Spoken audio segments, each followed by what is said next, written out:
خوتي خواتاتي اهلا وسهلا مرحبا بكم يا جماعه الخير ومساء الخير عليكم. Je suis dans un lieu un peu insolite. À la base, comme des fois les obligations et les devoirs du journaliste et les contraintes, les contraintes du journalisme nous obligent des fois à s'adresser à vous en toute urgence dans des lieux insolites, inattendus. On n'a pas besoin à chaque fois d'être dans un studio, de se retrouver obligatoirement dans un studio avec un décor ou avec un quelconque quelques apparences ou quelques apparats ou la malabiche, comme on peut expliquer cela. Enfin, c'est pas important de là où je suis. Ce qui est important, c'est ce que je vais vous dire. Alors, il fait l'INS parce que j'aime bien l'actualité algérienne. Il faut être un psychiatre. Il faut être un psychiatre maintenant pour travailler sur l'Algérie. Être un simple journaliste, ça ne suffit pas. On ne peut plus d'ailleurs être journaliste avec certaines thématiques et certains sujets avec l'Algérie. Je ne comprends pas. Et le sujet qui, pour moi, m'a convaincu et m'a totalement convaincu. Donc, il y a un point où il faut être psychiatre. Yani, ça sert à rien d'être sociologue ou la psychologue ou la journaliste ou l'expert ou l'économiste. Maintenant, il faut être psychiatre pour décrypter les dessous de l'actualité algérienne. Yanes, on va parler de ce que Louisa Hanoun a déclaré. Louisa Hanoun, j'ai beaucoup de respect pour elle. Pour moi, c'est une femme politicienne algérienne de conviction. On peut lui reprocher ses accointances, son amitié, sa proximité avec le général Toufik et quelques hauts responsables des services de l'enseignement, sa vision très archaïque des fois de la chose politique, ses orientations économiques qui sont encore proches du communisme, du socialisme arriéré, qui a démontré son échec. On peut lui reprocher le rôle de lapin ou de lièvre qu'elle a joué lors des élections présidentielles 2014 ou là à l'époque du régime de Bouteflika. On peut lui faire plusieurs reproches. Mais, on ne peut pas nier qu'elle a des convictions, qu'elle a des qualités, qu'elle est une femme d'un grand patriotisme, qu'elle aime l'Algérie, qu'elle est une grande patriote et qu'elle a souvent défendu les causes justes. Les détenus politiques, elle les a défendus, les journalistes arbitrairement emprisonnés, elle en a parlé, elle les a défendus, que ce soit soit dans les coulisses, en public ou dans les coulisses, elle a toujours eu des positions qui l'ont honorée et moi personnellement je la respecte et je trouve qu'il faut la respecter. Sauf qu'elle a fait une sortie médiatique extrêmement grave. Extrêmement grave. Alors hier, elle a animé une conférence de presse. Le lundi dernier, elle a été reçue par Abdelmajid Tebboune. Pendant une audience, elle-même, elle a donné la durée, 3h30. Donc voilà, ça confirme encore une fois que nous avons un président de la République qui trouve c'est important et nécessaire de parler pendant 3h30. Voilà, chacun fera sa propre interprétation. Moi, j'ai déjà fait une analyse là-dessus. Je trouve que je ne comprends pas comment un chef d'État puisse accorder autant de temps à des interlocuteurs, même s'il s'agit de Louisa Hanoun, une femme encore une fois politique respectable et respectée, alors que les problèmes de l'Algérie sont très nombreux et que l'agenda d'un chef d'État est tellement serré et tellement complexe à gérer et il y a tellement de dossiers complexes que ça nécessite 15 heures ou 16 heures de travail par jour. Mais allez, Tebboune, il a ses raisons, il a estimé que c'était nécessaire de parler pendant 3h30 à Louisa Hanoun. Louisa Hanoun, donc, elle nous a fait un résumé hier lors de sa conférence de presse, de ce qui a été dit, de ce qui a été décidé, en marge de cette rencontre qu'elle a eue avec Abdelmajid Tebboune. Alors aujourd'hui on est quoi? On est le 14 décembre jeudi. Hier elle a fait sa conférence de presse, c'était le 13 décembre. Lundi dernier, on va dire, on était le 11 décembre, c'est ça? Je crois que on était le 11 décembre si je me trompe pas. Mais allez, donc là, c'est une rencontre, il y a une photo qui a été diffusée d'ailleurs par les services de presse d'élection de la communication, de la service de presse du palais présidentiel d'El Mouradia. Alors, Louisa Hanoun hier, bon, je vais pas m'attarder. Il y a un bon côté, il y a le bon côté ou l'aspect positif de cette rencontre entre Louisa Hanoun et Abdelmajid Tebboune. Nous allons l'aborder dans une autre émission.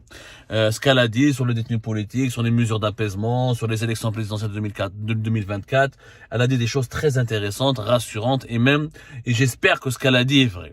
Mais moi, ce qui m'a choqué, je pense que beaucoup d'entre vous ont été choqués, interpellés, intrigués, épatés, impressionnés par ce que Louisa Hanoun a déclaré sur les Émirats Arabes Unis. Sur ce pays, encore une fois, diabolisé, noirci, accusé de tous les maux, vilipendé.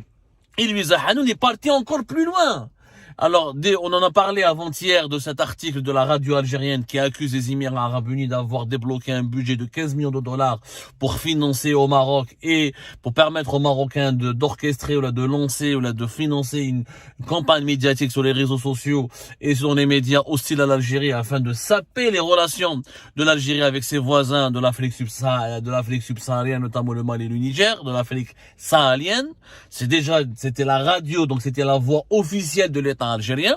On en a parlé, on a fait déjà avant-hier plusieurs émissions sur ce dérapage, une dérive politique et diplomatique qui est sans précédent. Louisa Hanoun est parti encore plus loin. Alors Louisa Hanoun, elle prétend qu'elle a parlé avec Abdelmajid Tebboune sur le sujet des relations avec les Émirats et qu'Abdelmajid Tebboune lui a confirmé, c'est ses propos, c'est ce qu'elle a dit elle-même dans sa conférence de presse, que le président de la République, le chef de l'État, le président algérien est au courant des manigances, des manipulations et des magouilles et des complots orchestrés auxquels se livrent les Émirats Arabes Unis. Et Louisa Hanoun, elle est partie encore plus loin en confirmant l'histoire, le récit, les fameuses fake news. Pour elle, donc c'est pas une fake news.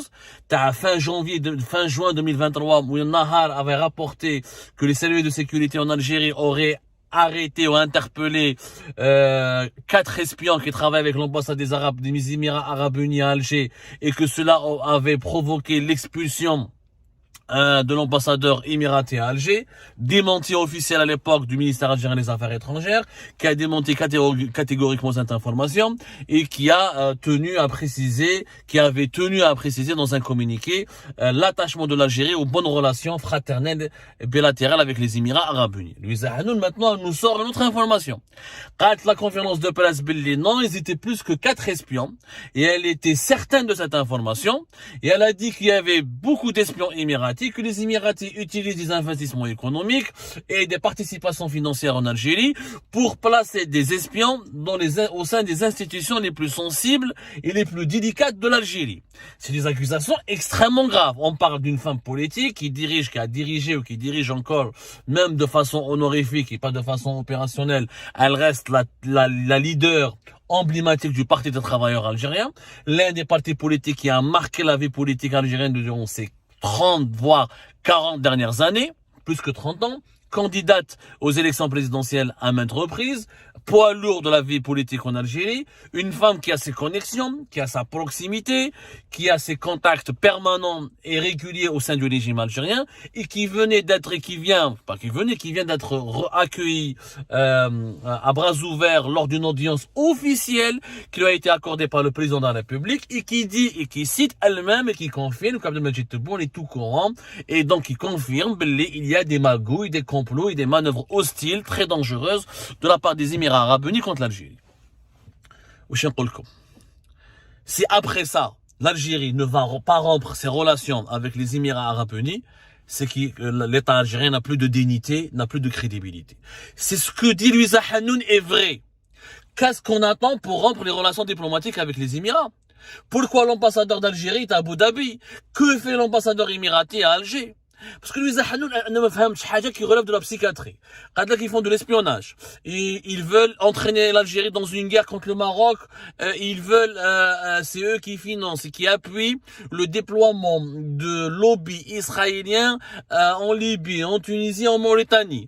Que c'est les Émiratis qui ont fait une stratégie avec les Israéliens et les Marocains pour isoler l'Algérie, pour menacer sa sécurité nationale. Ils veulent armer le Maroc et pousser le Maroc à faire la guerre à l'Algérie, donc à tuer des Algériens et des Algériens. On parle d'espionnage, d'atteinte à la sécurité nationale, d'atteinte à l'intégrité territoriale, de menaces directes contre les intérêts économiques du pays. Même pas Louisa Hanoun fait conférence de presse, dit non. Moi, je demande pas la rupture des relations diplomatiques, mais je demande la fin des investissements émiratis. Il y a Anas El Anoublis, il y a Madame Louisa, il y a Madame Hanoun. Il y a Madame Louisa, un pays qui t'espionne, un pays qui te menace, un pays qui veut entraîner tes voisins dans une guerre contre toi, un pays qui veut t'isoler, qui veut te cerner, un pays à qui on reproche tous les maux de la terre en ce moment. On ne peut pas avoir des relations diplomatiques avec lui. Il faut être cohérent, il faut être crédible. Le fait que l'Algérie entretient encore des relations diplomatiques avec les Émirats est en soi un discrédit et une incohérence et une attitude totalement irrationnelle. C'est schizophrène. Et soyons sérieux. Plus qu'on a parce que c'est Louisa Hanoun qui le dit encore, la radio l'a dit, la presse algérienne l'a dit, maintenant c'est Louisa Hanoun qui a rencontré encore une fois le chef de l'État et qui a affirmé et qui a raconté qu'elle a abordé ce sujet avec le chef de l'État, qui lui a donné son approbation de la lecture qu'elle donne des événements avec les Émirats Arabes Unis et des informations qu'elle révèle sur le rôle malsain, dangereux, hostile, extrêmement grave, extrêmement dangereux des Émirats Arabes Unis contre la stabilité de l'Algérie, sa sécurité et sa sécurité régionale et nationale. Dans ce cas-là, elle a affirmé, attendez, j'ai oublié le point, la conférence de presse, les services secrets algériens, les services de sécurité ont des preuves. Et qu'il y a plusieurs espions qui ont été identifiés ou l'a arrêté. Yanès. Pour moins que ça, il y a eu des guerres. Pour moins que ça, il y a eu des ruptures de relations diplomatiques. Pour moins que ça, il y a eu des crises politiques. Alors, pourquoi les autorités algériennes gardent l'ambassadeur émiraté à Alger? Pourquoi dans les communications officielles, il y a des correspondances gentilles, amicales, fraternelles. Pourquoi Abdelmajid Tebboune a accueilli l'ambassadeur des Émirats à la fin du mois d'avril 2023? Pourquoi Imam Abdelrahman a été en 2021 aux Émirats? Et pourquoi les échanges se poursuivent? Effectivement, les Émiratis ont toujours leur investissement avec l'usine de Thiers de l'armée nationale et populaire, où il y a du montage et de l'assemblage des véhicules Mercedes, qui se fait en partenariat avec un fonds d'investissement émiratis qui ont eux-mêmes introduit Mercedes en Algérie pour qu'elle puisse permettre à l'armée algérienne de monter, de rassembler des véhicules militaires ou des véhicules de poids lourds ou des véhicules utilitaires de la marque Mercedes. Mais bon sang, Fahmouna, pourquoi vous gardez vos relations avec les Émirats? Tout ça c'est du mensonge. C'est de la propagande. Et vous voulez intoxiquer la population algérienne. Et vous voulez détourner l'attention de la population algérienne sur les véritables problèmes socio-économiques et politiques qui font cruellement du mal à notre pays. Ou vous êtes faibles, ou les dirigeants taouana sont faibles, n'ont pas de dignité, n'ont pas de courage, ils n'osent pas rompre les relations avec les Émirats. Et en plus, ce qui m'étonne, c'est le silence des Émiratis. Wallah, ma femme. L'ambassade des Émirats à Alger n'a pas réagi face à ces graves accusations. La radio étatique, quand même, c'est la voix officielle de l'État. Quand les Émiratis ne répondent pas aux chourour, les autorités émiraties ne veulent pas répondre aux chourour, al-khabar, c'est des médias privés, je peux comprendre. Mais attendez, la radio, c'est une radio publique. La chaîne 1, la chaîne 3, c'est la radio d'État. Le site internet de la radio algérienne, c'est le ministère de la Communication, c'est le gouvernement algérien. Louisa Hanoun, c'est pas Cholour, c'est pas Nahar. Elle vient de rencontrer le président de la République. Elle a été reçue. Elle raconte et elle révèle que la présidence, que Abdelmajid Tebboune lui-même lui a confirmé, les Émirats font ou la pratiquent une politique hostile contre l'Algérie, qu'ils menacent l'Algérie ou qu'ils veulent du mal à l'Algérie et qu'ils sont dans une alliance totalement hostile et dangereuse contre l'Algérie, sa sécurité et ses intérêts dans la région. Je ne comprends pas. Les Émiratis, face à de graves accusations, pourquoi ils ne réagissent pas? Pourquoi les Émiratis ne réagissent pas? Moi, je fais le gouvernement des Émirats qui a réagi, ni leur agence de presse, ni la radio, ni les médias émiratis. Je vois rien. Donc, pour moi, il y a deux explications. Ou les Émiratis se disent, bon, les Algériens, c'est un pays de fous. Ils sont totalement faux, c'est des gens détraqués. On va pas perdre notre temps avec eux. Ou les Algériens, où leur ont dit, écoutez, ne vous inquiétez pas, on va vous attaquer dans les médias, on va vous attaquer dans la presse, on va vous salir, on va vous provoquer, mais ne vous inquiétez pas, c'est juste de la mise en scène, c'est juste du théâtre, on a besoin de vous utiliser pour notre cuisine interne, on a besoin de vous utiliser comme un épouvantail, comme un ennemi, on a besoin d'un ennemi extérieur pour durer au pouvoir et pour manipuler notre population. Il n'y a que deux thèses. Il n'y a pas 36 000 thèses. Parce que c'est pas normal, les accusations, on a dépassé toutes les lignes rouges. Ou là, les Émiratis ont dépassé toutes les lignes rouges. Dans ce cas-là, les Émiratis n'accusent pas l'Algérie, ne réagissent pas, ils n'ont rien fait. Mais à part apparemment quelques mesures, ils ont interdit, ils ont supprimé les visas, ou là, ils ont interdit de délivrer des visas à quelques personnalités algériennes. Ce sont les informations qui circulent et qui m'ont été moi-même confirmées par plusieurs sources concordantes. Mais à part ça, les Émiratis n'ont pas stoppé les relations, n'ont pas voulu rompre les relations, n'ont pas rappelé leur ambassadeur, n'ont pas expulsé l'ambassadeur algérien. Il n'y a que l'Algérie, il n'y a que les dirigeants algériens qui gesticulent et qui accusent. Je parle de gesticulation. Ce n'est pas pour rabaisser ou là pour humilier nos dirigeants. Il y a des narab, à partir du moment où tu affirmes que tu es menacé, qu'il y a un complot contre toi, qu'il y a des manœuvres hostiles, qu'il y a une alliance israélienne et marocaine portée par les Émirats contre notre sécurité nationale et notre stabilité, qu'est-ce qu'on fout avec ce pays? Alors, rompons les relations. Louisa Hanoun n'est pas crédible, elle n'est pas sérieuse, elle insulte notre intelligence quand en pleine conférence de presse, elle dit, moi je vous dis ça, il y a eu des espions, ils font de l'espionnage, ils menacent notre pays, ils nous font la guerre, ils veulent nous déclarer la guerre, mais j'appelle pas à la rupture des relations diplomatiques. Alors tu demandes quoi? Tu leur tends la joue? Mais c'est pas sérieux cette histoire.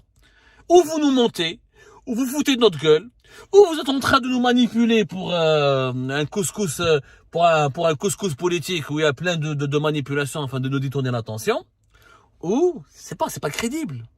Moi je vous dis, si d'ici la fin de l'année, l'Algérie ne va pas rompre ses relations diplomatiques officiellement avec Abu Dhabi, avec les Émirats Arabes Unis, l'Algérie sera considérée comme un État fantoche qui n'a pas d'honneur et qui n'a aucune crédibilité. On ne peut pas formuler de si graves accusations sans apporter la preuve. Vous avez des preuves, vous voulez pas les apporter. C'est les services secrets qui ont ces preuves, on n'a pas voulu les montrer. Ok. On les services secrets, on a alors, agissez en conséquence. S'il n'y a pas de rupture de relations diplomatiques avec les Émirats Arabes Unis d'ici la fin de l'année, pour moi, l'actuel régime algérien n'aura plus aucune crédibilité, il n'aura plus aucun honneur, il n'aura plus aucune once de sérieux, et plus personne sur la scène mondiale ne va pouvoir le prendre au sérieux. S'il n'y a pas de coupure de relations diplomatiques d'ici la fin de l'année, je pense qu'il faut tirer les conséquences, où nous avons des dirigeants qui nous mentent et qui nous manipulent, ou des dirigeants qui sont faibles, qui ont peur d'aller affronter face à face les Émiratis. Parce que là, on leur parle, on les accuse, on les agresse, on les provoque dans les médias, ou là pas à travers des personnalités politiques qui n'occupent pas de fonction officielle. Jusqu'à maintenant, Abdelmajid Tebboune n'a pas lancé officiellement de graves accusations contre les Émirats. Aucun ministre, aucun diplomate algérien n'a parlé ouvertement aux Émiratis pour formuler ces graves accusations. Ou ils ont peur, ou ils sont lâches, ou ils sont pas crédibles. En tout cas, d'ici la fin de l'année, si aucune rupture des relations diplomatiques n'a pas été décidée, il faudra que nous en tirerons les conséquences.